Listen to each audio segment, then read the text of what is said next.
siang kepada Ibu Hestiani Parai MPD dan Ibu Profesor Dr. Endri Puriswati MPD dan para tim oposisi dan tim afirmasi. Sebelum kita memulai debat kali ini, izinkan saya untuk memperkenalkan diri terlebih dahulu. Saya, Safa Zahra Arafa, sebagai moderator pada debat kali ini.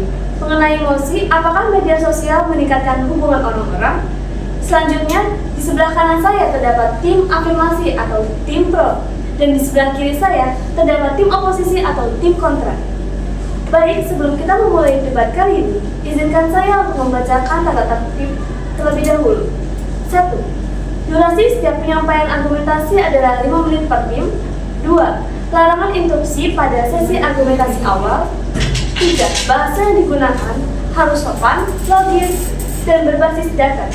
4. Tidak menyerang individu ataupun pihak secara personal. Baik, mari kita mulai debat pada hari ini dengan mosi apakah media sosial meningkatkan hubungan orang-orang. Dimulai dengan tim pro untuk menyampaikan argumentasi. Baik, terima kasih moderator, Prof dan Ibu dosen yang terhormat. Perkenalkan, saya Novi sebagai pembicara pertama, dan di sebelah kiri saya ada Gina selaku pembicara kedua, dan di sebelah kanan saya ada Eriza selaku pembicara ketiga. Tim kami menyatakan persetujuan terhadap mosi kali ini, yakni media sosial meningkatkan hubungan orang-orang. Di era digital seperti sekarang, media sosial menjadi kebutuhan primer yang tidak bisa dipisahkan dari kehidupan manusia. Kalau kita bandingkan dengan zaman dahulu, komunikasi hanya bisa melalui suara dan teks saja, tapi kini muncullah media sosial, menambah fitur kirim gambar, video, emoji secara bersamaan melalui ponsel kita. Dengan hadirnya media sosial saat ini, manusia menjadi berubah dalam memandang komunikasi. Dengan hadirnya media sosial, bahkan membuat cara manusia berkomunikasi tak harus tatap langsung. Menjalin hubungan dengan orang-orang lewat media sosial menjadi hal yang lumrah dilakukan di kalangan masyarakat. Munculnya platform seperti Twitter, TikTok, Facebook, Instagram, WhatsApp, dan lain sebagainya membantu manusia untuk bisa berkomunikasi tanpa harus bertemu secara langsung. Menurut Kementerian Komunikasi dan Digital Pemakaian Internet, pada tahun 2025, di Indonesia sudah mencapai 221 juta, dengan setara dengan 79,5% dari total populasi Indonesia. Ini artinya, media sosial memberikan manfaat positif bagi individu penggunanya. Melalui berbagai platform, individu dapat tetap terhubung, berbagai informasi, serta mengekspresikan perasaan dan pemikiran mereka secara cepat dan mudah. Penggunaan media sosial yang bijak dapat memperkuat ikatan emosi, memperluas jaringan sosial, serta memfasilitasi komunikasi lintas jarak dan waktu. Penggunaan media sosial dalam menjalin hubungan dengan orang-orang di masa kini sangatlah mudah. Semakin banyaknya teknologi modern saat ini memudahkan manusia dapat berteman dengan seseorang yang jauh dari tempat tinggalnya. Hal tersebut banyak ditemukan saat ini dengan banyaknya kalangan, khususnya anak muda yang berkenalan atau mendapatkan teman baru dari salah satu media sosial yang mereka gunakan. Terjalinnya hubungan pertemanan melalui media sosial juga membantu karena adanya jaringan internet. Menurut Lai dan Fung dalam jurnal yang berjudul From Online Stranger to Offline Friends tahun 2009, tahapan perkembangan pertemanan secara online terdiri dari 4 tahapan. Yang pertama, memulai percakapan dengan orang yang belum saling kenal. Yang kedua, mengevaluasi teman online dari yang sebelumnya tidak kenal menjadi kenal. Yang ketiga, memulai berteman secara virtual, kemudian lanjut ke pertemanan offline atau bertemu secara langsung. Dan yang terakhir, pembuatan hubungan sosial. Baik, izinkan saya di sini untuk memperkuat argumentasi dari rekan saya, yaitu pembicara 1. Seperti yang sudah dikatakan, sosial media sangat berpengaruh untuk meningkatkan hubungan antara individu maupun kelompok. Semakin berkembangnya zaman, maka semakin berkembangnya juga teknologi pada zaman sekarang ini. Dengan perkembangan teknologi yang sudah semakin canggih dan merasa tinggi, kita dapat berhubungan dengan orang lain dengan cara yang mudah. Kita bisa mendapatkan teman baru yang sebelumnya tidak pernah ketemu, dan kita bisa mendapatkan informasi yang belum pernah kita ketahui tentang hal tersebut. Media sosial ini berperan penting dalam masyarakat pada zaman sekarang ini. Yang pasti di tahun 2025 ini, hampir 79,5% pemakaian internet pada masyarakat di Indonesia. Dengan beberapa platform seperti Instagram, TikTok, maupun WhatsApp dan aplikasi lainnya, kita bisa mendapatkan pengalaman, pengetahuan, dan teman baru. Media sosial juga tidak hanya untuk tempat hiburan semata, tetapi juga memberikan pelajaran bagaimana kita bisa berinteraksi dengan orang yang belum pernah kita kenal. Kita bisa menganalisis informasi-informasi yang kita dapatkan, dan kita juga dapat belajar bertanggung jawab untuk menggunakan media sosial yang baik dan benar. Berdasarkan data dari Pew Research, Center pada tahun 2014, 74% pasangan yang menggunakan internet merasa dampaknya positif terhadap hubungan mereka. Lalu, menurut data Kominfo pada tahun 2023, sekitar 82% masyarakat di Indonesia menggunakan media sosial bukan hanya untuk hiburan, tapi juga untuk menjalin relasi profesional dan berbagi informasi penting antar komunitas. Bahkan, penelitian di Indonesia mencatat peningkatan kualitas hubungan sosial remaja dari skor 3,1 menjadi 3,7 setelah menggunakan media sosial secara positif. Dari data tersebut dapat disimpulkan bahwa media sosial bukan hanya tempat hiburan semata, tetapi juga sarana yang efektif untuk memperkuat koneksi sosial, memperluas relasi, dan menjaga kedekatan antar manusia. Baik, izinkan saya di sini untuk memperkuat argumentasi dari rekan saya, yaitu pembicara kedua, bahwa media sosial ini meningkatkan hubungan antar orang. Kami ingin menegaskan kembali bahwa intinya bukan pada medianya, tetapi pada bagaimana kita menggunakannya. Media sosial pada dasarnya adalah alat komunikasi modern yang memiliki tujuan positif, seperti yang pertama menjalin silaturahmi. Dengan adanya media sosial, kita dapat berkomunikasi dengan orang-orang yang jauh, yaitu bisa dengan cara lewat aplikasi Facebook, WhatsApp, ataupun Instagram. Yang kedua, berbagi ilmu. Media sosial juga dapat memperluas hubungan lintas budaya dan negara. Sekarang anak muda Indonesia bisa berteman dengan orang luar negeri seperti dari Jepang, Korea, Malaysia, dan lain sebagainya hanya dengan saling berinteraksi di Instagram ataupun TikTok. Ini bukan hanya memperluas jaringan pertemanan ataupun berbagi ilmu, tetapi juga menunjukkan sikap saling menghargai perbedaan budaya. Yang terakhir yaitu yang ketiga, menyebarkan kebaikan.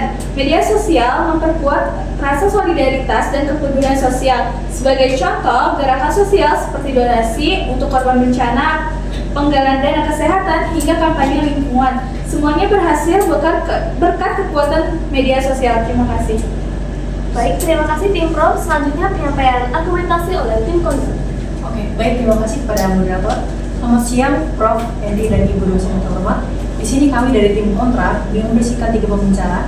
Sebelum itu, perkenalkan saya Esperanza sebagai pembicara pertama dan Azalia sebagai pembicara kedua, lalu ada Davin sebagai pembicara ketiga.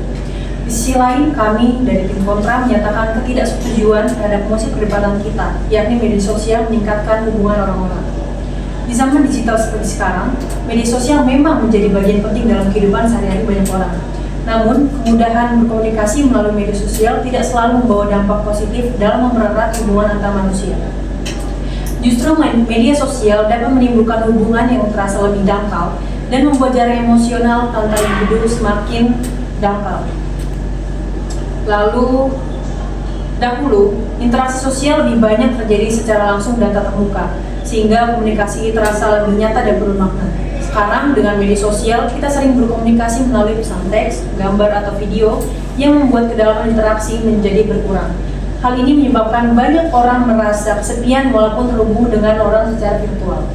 Hasil research dari Pew Research Center tahun 2020 memperkuat kekhawatiran ini, di mana sekitar 70% pengguna media sosial melaporkan bahwa media sosial itu membuat orang merasa lebih kesepian setelah menghabiskan waktu lama di platform digital. Penggunaan media sosial yang berlebihan membuat banyak orang lebih memilih berkomunikasi lewat chat atau pesan singkat daripada berinteraksi secara langsung dengan orang lain. Akibatnya, hubungan yang terjalin lebih bersifat superficial dan kehilangan makna emosional yang sesungguhnya, sehingga individu merasa kosong dan kurang terhubung secara emosional dengan lingkungan sekitarnya. Selain dampak negatif terhadap kedekatan, media sosial juga menjadi sumber munculnya konflik dan penyebaran kebencian yang dapat merusak hubungan antar individual. Menurut data dari Kominfo tahun 2022, kasus cyberbullying di Indonesia meningkat hingga 30% selama masa pandemi. Satu komentar negatif atau pernyataan kontroversial yang disebarkan di media sosial dapat merusak bahkan memutus hubungan yang sudah terjalin lama. Media sosial bertindak seperti api kecil yang jika dijaga dan digunakan dengan bijak bisa menghangat sosial, tetapi jika dibiarkan dan disalahgunakan sangat berisiko menyebabkan kerusakan besar dalam hubungan sosial. Terakhir, masalah seperti penyebaran hoax, bullying online, dan privasi yang terancam di platform media sosial turut mengganggu hubungan sosial. Rasa aman dan kepercayaan yang penting dalam menjalin hubungan menjadi rentan tergerus soal dinamika negatif di dunia maya. Jadi, meskipun media sosial memudahkan komunikasi jarak jauh secara teknis, Ada banyak bukti yang menunjukkan bahwa media sosial belum tentu meningkatkan kualitas hubungan antar manusia dan dapat menimbulkan dampak negatif pada kesehatan mental dan interaksi sosial yang sesungguhnya. Baik, izinkan saya sebagai pembicara kedua untuk memperkuat argumen dari rekan saya, yaitu pembicara pertama. Banyak penelitian menunjukkan bahwa meskipun media sosial membuat kita selalu terhubung, banyak orang justru merasa semakin kesepian. Menurut survei dari Pew Research Center tahun 2020 mengatakan bahwa 70% pengguna merasa lebih sendiri setelah lama bermain media sosial. Mereka punya banyak teman online, tapi tetap merasa kosong karena chatting tidak bisa menggantikan berbicara secara langsung. Di Indonesia, data dari Kominfo tahun 2022 juga mencatat bahwa kasus cyberbullying meningkat 30% dalam 2 tahun. Selain itu, algoritma media sosial sering menampilkan konten yang membuat kita marah atau tersinggung supaya kita terus berada di aplikasi. Hal ini membuat kita hanya melihat orang-orang yang sependapat dengan kita, sehingga perbedaan kecil bisa berubah menjadi pertengkaran besar dan merusak hubungan.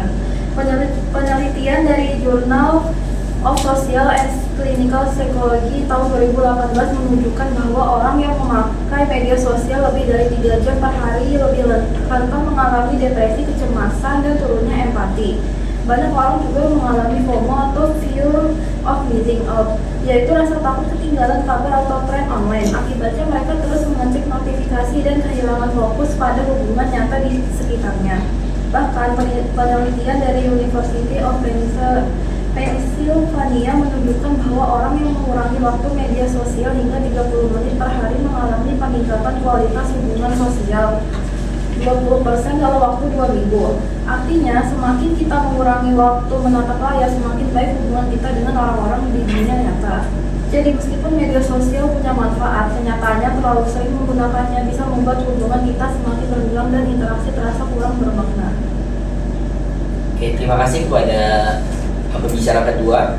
Izinkan saya sebagai pembicara ketiga untuk menegaskan kembali atau memperkuat kembali mosi perdebatan argumen pada hari ini, yaitu kami dari tim kontra menegaskan kembali dengan menolak perdebatan mosi kali ini. Tim kami telah menyampaikan 3 alasan utama mengapa media sosial tidak bisa mempererat hubungan manusia. Yang pertama, media sosial menciptakan isolasi sosial dan mengurangi interaksi tatap muka. Menurut research dari Pew Research Center pada tahun 2020, sekitar 70% pengguna media sosial justru merasa lebih kesepian setelah berjam-jam lama berselancar di dunia maya. Banyak orang yang kini memilih untuk mengetik pesan daripada berbicara langsung, sehingga hubungan menjadi dangkal dan kehilangan makna. Yang kedua, media sosial menjadi sumber konflik dan penyebaran kebencian. Dari data Kominfo pada tahun 2022 menunjukkan bahwa kasus cyberbullying di Indonesia meningkat setelah adanya pandemi. Satu komentar negatif di media sosial bisa memutuskan hubungan yang telah lama dibangun bertahun-tahun. Yang ketiga, media sosial menimbulkan kecanduan dan mengalihkan fokus dari hubungan yang nyata. Penelitian dari Journal of the Science and Clinical Psychology tahun 2018 menunjukkan bahwa pengguna media sosial berlebihan dapat menurunkan kesehatan mental serta empati terhadap orang di sekitar. Akibatnya banyak orang yang lebih sibuk dari notifikasi di layarnya daripada memperhatikan orang yang duduk di sekitarnya. Kami tidak hanya menolak tapi juga menawarkan solusi nyata. Ada 2 solusi yang kami tawarkan. Yang pertama, dari substansi sekolah dan juga dari substansi pemerintah dapat mengadakan program digital detox agar siswa dapat belajar mengatur waktu penggunaan media sosial. Yang kedua, dari komunitas juga bisa menjalankan kampanye yaitu Back to Real Talk untuk mendorong interaksi langsung tanpa gawai. Selain itu, juga dapat memanfaatkan fitur pembatas waktu layar agar pengguna media sosial tetap terkendali. Sebagai penutup, tim kontra dengan tegas menyatakan bahwa media sosial tidak meningkatkan hubungan antara manusia. Bukti menunjukkan bahwa ia lebih banyak menimbulkan seperti kesepian, konflik, dan kecanduan. Hubungan sejati tidak diukur dari jumlah pengikut, melainkan dari berapa tulus kita hadir dalam kehidupan orang lain dan sekitarnya. Terima kasih. Baik, terima kasih atas penyampaian argumentasi dari tim pro dan tim kontra. Sesi selanjutnya adalah sesi sanggahan yang akan dimulai oleh tim pro. Baik, terima kasih moderator. Terima kasih atas argumen yang diberikan. Saya sebagai pembicara 2 dari tim pro tetap sangat mendukung mosi debat pada hari ini. Pada era sekarang ini, media sosial justru menjadi sarana utama manusia untuk berkomunikasi, mencari hiburan, dan memperoleh informasi. Terkait argumen dari tim kontra, kami menilai pandangan tersebut belum mewakili realitas pengguna media sosial secara menyeluruh. Yang pertama, mengenai isolasi sosial. Berbagai penelitian menunjukkan bahwa media sosial justru membantu menjaga hubungan jarak jauh. Menurut Pew Research Center pada tahun 2022 melaporkan 67% pengguna merasa media sosial memperkuat koneksi penting mereka. Yang kedua, sosial konflik dan kebencian. Masalah bukan pada platformnya, tetapi pada etika penggunaannya. Kominfo menyatakan membuktikan bahwa literasi digital mampu menurunkan potensi konflik daring hingga 20%, menunjukkan bahwa penggunaan yang bijak dapat menciptakan ruang diskusi yang sehat. Yang ketiga, terkait kecanduan dan empati. Media sosial juga banyak dipakai untuk aktivitas positif seperti pendidikan, pekerjaan, dan kampanye sosial. Menurut UIA Sosial pada tahun 2024 mencatat lebih dari 70%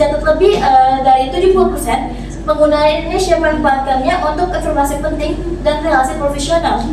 Dengan penggunaan yang seimbang dan bertanggung jawab, media sosial bukannya perusak, tapi penguat kualitas hubungan personal, sosial maupun profesional. Jika tim kontra menyebutkan media sosial menyebabkan isolasi sosial, tetapi selama pada pandemi COVID-19, justru media sosial yang membuat jutaan orang tetap berkomunikasi dan berinteraksi. Apabila tanpa media sosial, hal itu, menurut kalian bagaimana hubungan sosial bisa tetap berjalan pada masa itu? Sedangkan kita ketahui bahwa pada zaman tersebut kita tidak diperbolehkan untuk berdekatan, bahkan untuk saling berinteraksi saja kita dibatasi. Terima kasih. Oke, baik. Terima kasih atas argumen dari tim pro. Sebagai pembicara ketiga, saya menegaskan kembali bahwa media sosial tidak bisa signifikan memperkuat hubungan antara manusia, justru sering memperburuk melalui dampak negatif yang lebih mendalam. Benar, tadi yang dikatakan bahwa 67% pengguna merasa kondisinya terbantu oleh media sosial ini. Namun data yang sama menunjukkan bahwa 25% justru merasa lebih terisolasi. Dalam studi Journal of the Social and Clinical Psychology tahun 2017 juga dibuktikan bahwa pengguna yang berlebihan meningkatkan resiko depresi hingga 2,7 kali karena interaksi online dan menggantikan interaksi tatap muka yang menekankan kedalaman emosional. Bukan memperbaiki media sosial, justru memperburuk kualitas hubungan itu sendiri. Yang kedua, terkait etika pengguna. Literasi digital memang menurunkan potensi konflik hingga 20%, tetapi tidak mengatasi akar masalah platform itu sendiri. Di mana UNICEF memberikan laporan pada tahun 2023, 1 dari 3 remaja di Indonesia mengalami cyberbullying di media sosial yang sering kali berujung pada trauma psikologis dan kerusakan hubungan sosial jangka panjang. Masalah ini bukan sekedar etika pengguna, melainkan desain algoritma platform yang mempromosikan konten ekstrim untuk meningkatkan engagement semata. Yang ketiga, meskipun media sosial digunakan untuk aktivitas positif seperti pendidikan dan juga kampanye sosial, data We Are Social pada tahun 2024 yang Anda kutip, 70% pengguna Indonesia memanfaatkannya untuk informasi dan relasi profesional. Tidak menyangkal fakta bahwa 30%-nya terjebak dalam penggunaan negatif. Studi dari American Journal of the Preventive Medicine pada tahun 2022 menunjukkan bahwa kecanduan media sosial berkorelasi dengan penutur empati dan peningkatan kecemasan karena interaksi virtual seringkali mengurangi kemampuan membangun kepercayaan dan kedalaman emosional dalam hubungan nyata. Selama pandemi COVID-19, media sosial memang membantu komunikasi, tetapi terdapat banyak laporan, salah satunya dari WHO pada tahun 2021 yang mencatat adanya lonjakan gangguan kesehatan mental hingga 25% di kalangan remaja, di mana isolasi COVID-19 dipengaruhi juga oleh isolasi digital yang melemahkan interaksi secara langsung. Dengan demikian, media sosial lebih sering menjadi penghalang daripada penguat hubungan karena hanya mengejar kuantitas bukan kualitas interaksi. Pertanyaan saya kepada tim pro, jika media sosial memang diklaim meningkatkan hubungan manusia, bagaimana tim pro menjelaskan bahwa platform-platform tersebut justru dirancang untuk membuat orang tetap berada di layar ponselnya, bukan membangun interaksi nyata. Bukankah hubungan yang sehat membutuhkan waktu, perhatian, dan juga kehadiran? Dari 3 hal itu justru dikonsumsi habis oleh media sosial itu sendiri. Terima kasih. Baik, terima kasih tim kontra atas argumen dan pertanyaannya.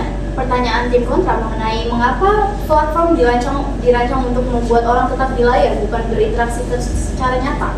Tapi sebelum itu, saya ingin meningkatkan kembali. Tim kontra berfokus pada statistik minoritas yang merasa terisolasi 25% dan resiko depresi dan penggunaan berlebihan, tetapi mengabaikan fakta bahwa mayoritas 67% secara aktif mendapatkan bantuan koneksi. Dengan desain yang menjaga engagement bertujuan untuk memelihara koneksi secara terus-menerus sehingga interaksi nyata atau pertemuan tatap muka yang dirancang melalui platform menjadi lebih mendalam dan efisien. Media sosial adalah katalisator dan perencana interaksi tatap muka, bukan penggantinya. Ia memaksimalkan waktu luang untuk koneksi dan menyediakan konteks, sehingga waktu dan perhatian yang dihabiskan secara fisik dapat langsung menuju ke kedalaman emosi, bukan sekedar basa-basi. Artinya, media sosial terbukti menjadi saluran komunikasi yang vital di masa krisis dan merupakan alat yang adaptif untuk menjaga hubungan jarak jauh. Oleh karena itu, kami tegaskan media sosial secara signifikan memperkuat hubungan antar manusia dengan menawarkan fleksibilitas jangkauan dan pemeliharaan koneksi yang fundamental bagi sosial modern. Nah, pertanyaannya, jika media sosial adalah penghalang hubungan, bagaimana tim kontra menjelaskan bahwa pada masa krisis, misalnya seperti tadi, pandemi COVID-19 atau bencana alam, media sosial adalah saluran komunikasi dan dukungan utama yang mencegah kehancuran total hubungan sosial dan mentalitas masyarakat, bahkan mobilitas bantuan yang menyelamatkan jiwa. Baik, terima kasih atas argumennya. Saya sebagai pembicara kedua dari tim kontra ingin menjelaskan kembali bahwa fakta media sosial bermanfaat dalam kondisi darurat seperti masa pandemi atau bencana alam tidak otomatis berarti platform tersebut sehat untuk hubungan sehari-hari. Pertama, fitur seperti scroll tanpa batas, notifikasi yang terus muncul, dan rekomendasi konten yang tidak berhenti sebenarnya dibuat untuk membuat pengguna betah berlama-lama. Dan ini menguntungkan pihak platform, tetapi tidak selalu baik untuk kualitas hubungan manusia. Jika tujuan utamanya benar-benar memperkuat hubungan, seharusnya desainnya membantu pengguna mengatur waktu, bukan membuat mereka semakin sulit berhenti. Kedua, Timpo menekankan bahwa 67% pengguna merasa terbantu, tetapi mereka melupakan fakta bahwa 25% pengguna justru merasa lebih terisolasi karena media sosial. Ini bukan angka yang kecil, artinya 1 dari 4 orang merasa hubungan mereka melemah, bukan menguat. Jadi ada dampak negatif yang nyata dan tidak bisa diabaikan. Ketiga, mengenai situasi krisis seperti COVID-19, benar, media sosial memang sangat membantu saat semua orang terpaksa didiamkan, tetapi itu karena memang tidak ada pilihan lain. Dalam kondisi normal, orang sebenarnya butuh interaksi langsung untuk mempertahankan kedekatan emosional. Sayangnya, desain media sosial sering membuat orang lebih nyaman berinteraksi lewat layar, sehingga interaksi tatap muka bisa berkurang. Terima kasih. Baik, terima kasih atas sambutan tim pro dan tim kontra. Selanjutnya adalah sesi kesimpulan yang akan disampaikan oleh tim pro terlebih dahulu. Baik, saya dari tim pro akan menyampaikan kesimpulan akhir. Sejak awal kami menegaskan bahwa media sosial bukan merusak hubungan, tetapi justru memperkuat hubungan antar manusia. Dan seluruh argumen yang kami sampaikan itu konsisten menunjuk hal tersebut. Yang pertama itu, media sosial mendekatkan yang jauh. Melalui video call, pesan instan, dan berbagai platform komunikasi, keluarga yang terpisah jarak tetap bisa berbincang setiap hari. Seseorang yang merantau, bekerja di luar negeri, tetap dapat menjaga hubungan dengan orang-orang yang mereka sayangi. Ini adalah bukti nyata bahwa media sosial mampu menjaga kedekatan emosional meskipun tidak bertemu secara fisik. Yang kedua, media sosial memperluas pergaulan dan membangun hubungan baru. Orang yang bertemu teman yang memiliki hobi dan minat yang sama, membentuk komunitas, bahkan menjalin kerjasama lintas daerah dan negara. Yang ketiga, media sosial menguatkan solidaritas dan kepedulian. Kita melihat banyak contoh ketika bencana alam terjadi, bantuan dapat terkumpul dengan sangat cepat karena informasi tersebar melalui media sosial. Kami juga mengakui bahwa media sosial memiliki sisi negatif. Namun, seperti yang kami tekankan, masalah bukan pada media sosialnya, melainkan pada cara penggunaannya. Maka yang diperlukan bukan menghindari media sosial, tetapi menggunakan media sosial secara bijak dan bertanggung jawab. Berdasarkan seluruh bukti, contoh nyata dan logika yang telah kami sampaikan, kami menegaskan bahwa media sosial benar-benar meningkatkan hubungan antar orang baik dalam keluarga, pertemanan, dunia kerja, maupun dalam kehidupan sosial yang lebih luas.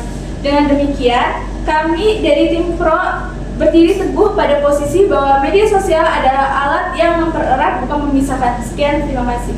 Selanjutnya kesimpulan oleh tim kontra. Baik, terima kasih moderator. Baik, di sesi akhir ini izinkan saya memberi kesimpulan dari tim kami, yaitu tim kontra. Jadi, meskipun tim pro berargumen bahwa media sosial dapat memperkuat hubungan antar manusia, kita harus melihat secara lebih kritis kenyataan yang ada. Pertama, walaupun ada data yang menunjukkan sebagian pengguna merasa hubungan mereka terbantu, fakta penting yang tidak bisa diabaikan adalah bahwa persentase signifikan lainnya justru merasa lebih terisolasi. Ini menunjukkan bahwa penggunaan media sosial tidak memberikan hasil yang sama bagi semua orang. Sebagian orang justru merasa bersifat superficial. Yang kedua, desain platform media sosial sendiri cenderung memprioritaskan waktu layar pengguna, bukan waktu kualitas untuk membangun hubungan nyata. Fitur-fitur seperti notifikasi tanpa henti dan scroll tanpa batas dirancang untuk membuat pengguna terasa lebih terpaku pada layar. Ini menimbulkan efek kecanduan yang membuat perhatian dan energi yang seharusnya digunakan untuk interaksi tatap muka atau hubungan bermakna malah habis untuk konsumsi digital. Akibatnya, hubungan sosial yang seharusnya diperkuat justru melemas karena hubungan yang hakiki memerlukan kehadiran nyata, perhatian penuh, dan waktu yang berkualitas. Yang ketiga, banyak laporan dan studi ilmiah sudah membuktikan bahwa kecenderungan berlebihan menggunakan media sosial berhubungan erat dengan masalah kesehatan mental seperti depresi, kecemasan, dan penurunan empati. Di tengah situasi yang menempatkan jarak fisik antara orang serta pandemi, media sosial memang membantu komunikasi, sementara malah memperkuat isolasi sosial dan melemahkan kemampuan manusia untuk membangun kepercayaan dan kedalaman emosional dalam hubungan nyata setelah kondisi normal kembali. Lalu, terakhir, meskipun media sosial memudahkan informasi dan jaringan sosial, itu tidak menggantikan pentingnya interaksi langsung yang mendalam. Kita bukanlah makhluk yang hanya butuh koneksi secara kuantitas melalui layar, melainkan kualitas hubungan yang mendasar pada kebersamaan, rasa percaya, dan kehadiran fisik. Oleh karena itu, media sosial tidak serta-merta memperkuat hubungan manusia, melainkan sering menjadi penghalang yang melunturkan nilai-nilai fundamental dari hubungan sosial yang sehat. Mari kita ingatkan bahwa hubungan manusia itu butuh waktu dan perhatian yang tidak bisa digantikan oleh layar digital. Maka, jika media sosial benar-benar ingin memperkuat hubungan, mereka harus dirancang ulang dengan fokus pada kualitas interaksi, bukan sekedar engagement atau durasi penggunaan. Hingga saat itu terjadi, kita harus sadar bahwa klaim media sosial sebagai penguat hubungan masih sangat perlu dikritisi dan ditinjau ulang secara mendalam. Baik, itu saja kesimpulan dari tim kontra tentang media sosial meningkatkan hubungan orang-orang. Terima kasih. Baik, terima kasih atas kesimpulan dari kedua belah pihak. Demikianlah debat kali ini. Adapun kesimpulan dari kedua belah pihak yaitu media sosial memiliki dua sisi. Tim Pro menilai media sosial mampu mempererat hubungan dengan memudahkan komunikasi, memperluas pertemanan, dan meningkatkan kepedulian sosial. Namun, tim kontra menekankan bahwa media sosial sering menimbulkan isolasi, interaksi yang dangkal, serta gangguan kesehatan mental karena desain platform yang kurang mendukung hubungan berkualitas. Secara keseluruhan, media sosial dapat memperkuat maupun melemahkan hubungan manusia, tergantung cara penggunaannya dan bagaimana platform itu sendiri dirancang. Baik, mungkin sekian debat kali ini. Saya, Safa Zararafa, sebagai moderator, izin pamit undur diri. Terima kasih.